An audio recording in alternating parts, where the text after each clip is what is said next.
Hello students, किसी कारणवश पहला पार्ट जरा बीच में अटक गया था। देखते हैं, उससे आगे बढ़ते हैं। हम बात कर रहे थे सीजीएस पद्धति की। तो सीजीएस पद्धति क्या होती है कि ऐसी पद्धति जिसके अंतर्गत लंबाई को सेंटीमीटर में, द्रव्यमान को ग्राम में और समय को सेकंड में।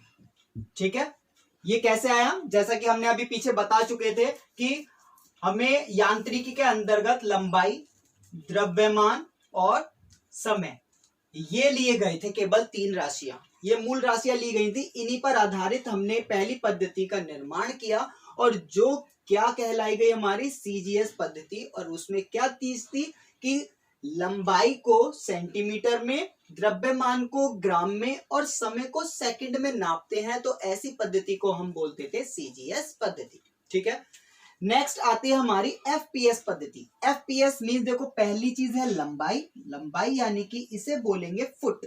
क्या बोलेंगे इसे? फुट। कि लंबाई को फुट में नापते हैं। और द्रव्यमान को पौंड। द्रव्यमान को किस में नापते हैं? पौंड में। और समय को सेकंड में नापते हैं। समय को किस में नापते हैं? सेकंड में। तो ऐसी पद्धति को हम बोलते हैं एफपीएस पद्धति, यानी कि वो पद्धति जिसके अंतर्गत हम लंबाई को फुट में, द्रव्यमान को पौंड में और समय को सेकंड में नापते हैं। ये होती है हमारी एफपीएस पद्धति। अब इसका इस्तेमाल का होता है, फुट यूज करते हैं हम। कभी कोई जमीन खरीदने के लिए जाते हैं तो जमीन को फुट में खरीदा जाता है। पौंड का इस्तेमाल करते हैं, अगर हम किसी मार्केट में ऊन वगैरह लेने जाएंगे तो वो पौंड में नापी जाती है। ठीक है, तो ये हमारी क्या होती है कि एफपीएस पद्धति होती है। अब इसके बारे में मैं छोटी सी बात बता देता हूं कि 1 फुट जो होता है, 1 फुट बराबर होता है 12 इंच। कितना होता है? 12 इंच। और जो बराबर होता है 30.48 सेंटीमीटर के बराबर होता है। यानी कि 1 फुट के अंदर 12 इंच होते हैं और ये 12 इंच बराबर कितने होते हैं? 30.48 सेंटीमीटर के बराबर होते हैं। या फिर हम लिख सकते हैं 1 इंच जो होता है वो 1 इंच होता है 2.54 सेंटीमीटर के बराबर। ठीक है, ये हमें वैल्यू पता है। उसके बाद ये पौंड होता है। पौंड को हम बोलते हैं 454 ग्राम, यानी कि 454 ग्राम 1 पौंड के बराबर होता है। या फिर हम इसे अप्रोक्सीमेट बोल सकते हैं 450 ग्राम 1 पौंड होता है। ठीक है, अब इसकी जो आपको पता होना चाहिए, इसकी जो एक्चुअल वैल्यू है वो एक्चुअल वैल्यू कितनी है? 54, यानी कि 454, 454 ग्राम। क्लियर? ये चीज हमें यहां से पता चल जाती है। अब आते हैं, अगली जो हमारी पद्धति आई वो आती है एमकेएस पद्धति, जो कि हमें बहुत फेमस पद्धति है और इसी पर ज्यादातर वर्क होता है। ठीक है, तो क्या होता है कि लंबाई का मात्रक अगर हमने मीटर में लिया है, किस में लिया है? मीटर में, या हिंदी में लिखेंगे तो क्या हो जाएगा? मीटर में लिया है लंबाई का मात्रक। द्रव्यमान का मात्रक किस में लिया है? किलोग्राम। ठीक है, और समय का मात्रक सेकंड में जब यूज करते हैं तो उसको बोलते हैं हम एमकेएस पद्धति। ठीक है, इतनी बात आपको समझ में आ चुकी है। तो अभी तक हमने जो चर्चा की ये तो हमारी स्टार्टिंग की थी कि जब हमने शुरुआत की थी मात्रकों को स्टार्ट करने की, तब हमें किस तरीके से कितनी मूल राशियां ली गई और किस तरीके से हमने उनको 3 पद्धतियों के अंतर्गत निर्धारित कर दिया गया। ठीक है, आगे जब चले, कुछ समय बीता, कुछ समय बीतने के बाद हमें इन मात्रकों से संतोष नहीं हो पाया। तो उसके बाद हमारी एक और प्रणाली स्टार्ट हुई जिसको बोलते हैं हम एसआई प्रणाली या फिर एसआई पद्धति। ठीक है, इसका जो फुल फॉर्म होती है एसआई पद्धति की, तो वो होती है इंटरनेशनल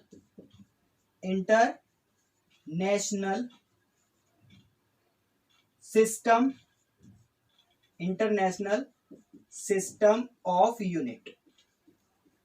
ठीक है, ये इसकी फुल फॉर्म है, इंटरनेशनल सिस्टम ऑफ यूनिट। अब इंटरनेशनल सिस्टम ऑफ यूनिट जो है, जो एसआई पद्धति है, वो एमकेएस पद्धति के जैसी ही होती है। कि जैसी ही होती है, उसमें कुछ आगे चीजें रखी गई। क्या चीजें रखी गई? ये चीज हम आपको बताते हैं अब एसआई पद्धति में। और एसआई पद्धति एक ऐसी पद्धति है जो कि पूरे इंटरनेशनल है, मींस यही हमें हर जगह लागू होती है। ठीक है, तो इसके आधार पर हमने 7 मूल राशियां ली गई। कितनी मूल राशियां ली गई? 7 मूल राशियां ली गई। ठीक है, अब ये 7 मूल राशियां जो ली गई हैं वो क्या क्या हैं उनके बारे में हम आपको बता रहे हैं। पहली जो राशि है वो तो वही ली गई जो उसमें थी लंबाई। क्या ली गई? लंबाई। और लंबाई को जो हमने डिनोट किया वो किया मीटर से। ठीक है, और इसे अगर सिंबल देते हैं तो मीटर एम हो जाता है। दूसरी जो मूल राशि है वो होती है वही द्रव्यमान। क्या होती है? द्रव्यमान। और इसका जो मात्रक यूज किया गया वो क्या किया गया? किलोग्राम। ठीक है, और इसको जो हम रिप्रेजेंट करते हैं केजी से करते हैं। तीसरा जो होता है वो वही है समय। ठीक है, और समय को किससे रिप्रेजेंट करते हैं? सेकंड से।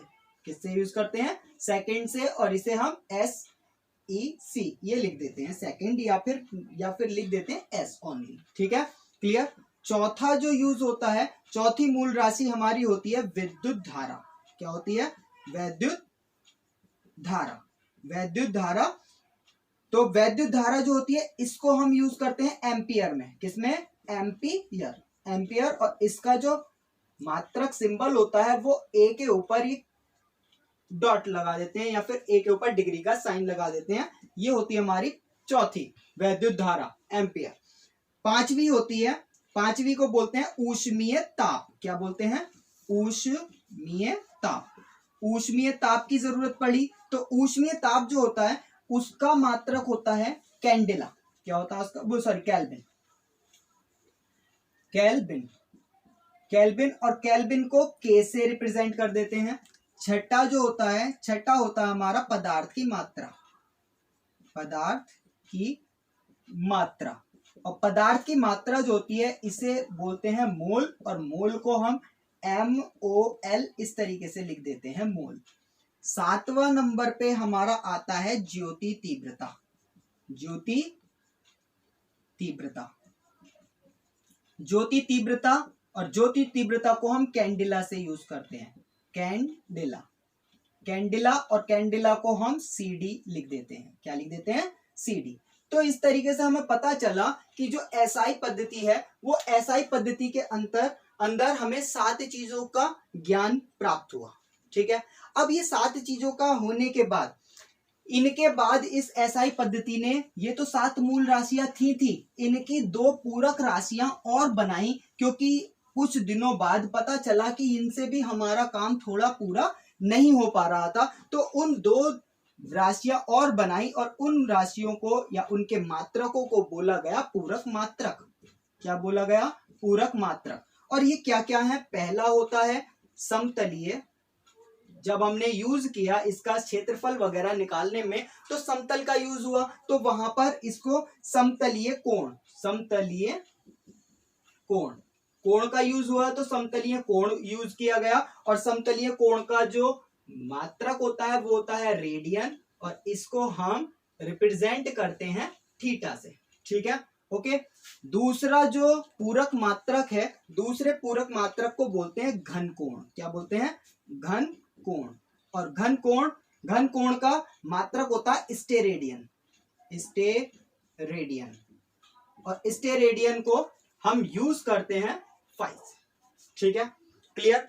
यहां से हमें ये पूरक मात्रक भी पता चल गए। अब हमें इतनी बात तो पता चल गई कि जो हमारी पद्धति थी, तो पद्धतियों के अंतर्गत क्या CGS पद्धति थी, क्या MKS पद्धति थी, क्या FPS पद्धति थी, और SI पद्धति कहां से आई, ये चीज आपको सब क्लियर हो चुकी है।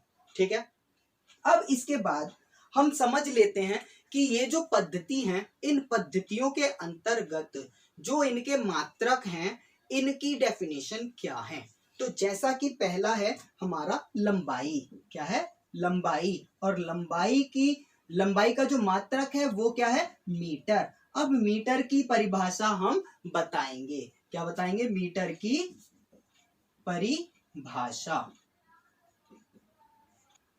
बच्चों देखिए, बहुत टाइम लगता है इसलिए मैंने पुश कर दी थी वीडियो। देख लीजिए आगे क्या है कि शुद्ध क्रिप्टन 86 से निकलने वाली नारंगी रंग की तरंग दैर्ध्य 1650763.73 ली जाए। मतलब एक हमारे पास तत्व है जिसका नाम क्या है, शुद्ध क्रिप्टन, और वो शुद्ध क्रिप्टन कौन सा, 86। इससे जब नारंगी रंग की तरंग दैर्ध्य इतनी बार निकलती हैं और वो निकलने के बाद ली जाए तो इनकी लंबाई, अब ये इतनी जो तरंगे निकलेंगी और वो तरंगे निकलने के बाद जितनी दूरी तक या जितना स्थान घेरती हैं, जितनी दूरी तक वो चलती हैं, जितनी दूरी तक इतनी तरंगों ने स्थान लिया, उसी को हम 1 मीटर कहते हैं, 1 मीटर के बराबर होता है। ये डेफिनेशन है। या फिर दूसरी डेफिनेशन, प्रकाश द्वारा 1/299.792458 सेकंड में तय की गई दूरी को 1 मीटर कहते हैं। यानी कि प्रकाश जो होता है, प्रकाश 1 सेकंड के इतने भाग में जितनी दूरी तय करता है उसी को हम 1 मीटर कहते हैं। नेक्स्ट जो आता है हमारे पास, वो लंबाई के बाद क्या आएगा, द्रव्यमान। लंबाई के बाद द्रव्यमान, और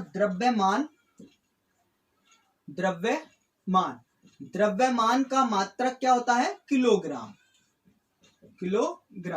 अब हम बताते हैं आपको किलोग्राम की परिभाषा। बच्चों, किलोग्राम की परिभाषा देखते हैं कि कार्बन जो होता है वो होता है 6C12, एक होता है 6C14, हमें लेना है 6C12। 6C12 कार्बन परमाणु के 5.0188 into 10⁻25 परमाणुओं का जो द्रव्यमान होता है वो 1 किलोग्राम के बराबर होता है। या 4 डिग्री सेल्सियस पर, कितने, 4 डिग्री सेल्सियस पर 1 लीटर जल यानी कि पानी, 1 लीटर पानी लें और वो 1 लीटर पानी 4 डिग्री सेल्सियस पर जितना उसका द्रव्यमान होगा वो द्रव्यमान 1 किलोग्राम के बराबर होता है। ठीक है। नेक्स्ट आता है इसके बाद में, जैसा कि हम बच्चों अगला मात्रक आता है सेकंड, यानी कि समय का मात्रक सेकंड। और सेकंड की परिभाषा क्या होती है, 1 सेकंड वह समय अंतराल है जिसमें परमाणु घड़ी में सीजियम परमाणु 9192631770 बार कंपन करता है। मतलब ये सीजियम परमाणु जो होता है वो 1 सेकंड के अंदर इतनी बार कंपन करता है। तो इतनी बार कंपन अगर करेगा तो उसको क्या बोलते हैं, हम 1 सेकंड कहते हैं। ये हो गई हमारी मात्रकों की डेफिनेशन। ये बहुत कम पूछता है, लेकिन आपको जब फिजिक्स पढ़ रहे हो और फिजिक्स में इंटरेस्ट ले रहे हो तो आपको इस चीज के बारे में नॉलेज होनी चाहिए, आपको ये चीज याद होनी चाहिए, इसलिए मैंने ये चीज कराई। ठीक है। उम्मीद करता हूं आपको ये चीज समझ में आई होगी और अच्छी तरीके से समझ में आई होगी। 9th में आप पढ़े हो या ना पढ़े हो, फर्स्ट ईयर में आपने इसे पढ़ा या पढ़ना ना चाहते हो, तब भी बहुत सी बार तो छोड़ देंगे, लेकिन जैसा मैंने समझाया है उम्मीद करता हूं कि आपको समझ में आ चुका होगा। और अपने दोस्तों को भी ये समझाने की कोशिश कीजिए। अगर आपको अच्छा लगता है, मेरा पढ़ाना अच्छा लगता है, तो आप इसको लाइक कीजिए, कमेंट कीजिए, कमेंट में मुझे बताइए, मुझे अच्छा लगेगा, मुझे पता चलेगा कि मैं कैसा पढ़ा पा रहा हूँ या नहीं पढ़ा पा रहा हूँ, मुझे भी थोड़ा हौसला मिलेगा। तो आप लोग इस चीज को समझिए, पढ़िए, अपने फ्यूचर को बनाइए, फिजिक्स को मजे लेकर पढ़िए, समझ के पढ़िए, और वीडियो को लाइक कीजिए, कमेंट कीजिए और अपने सभी दोस्तों को शेयर कर दीजिए। गुड लक, मिलते हैं अगली वीडियो में।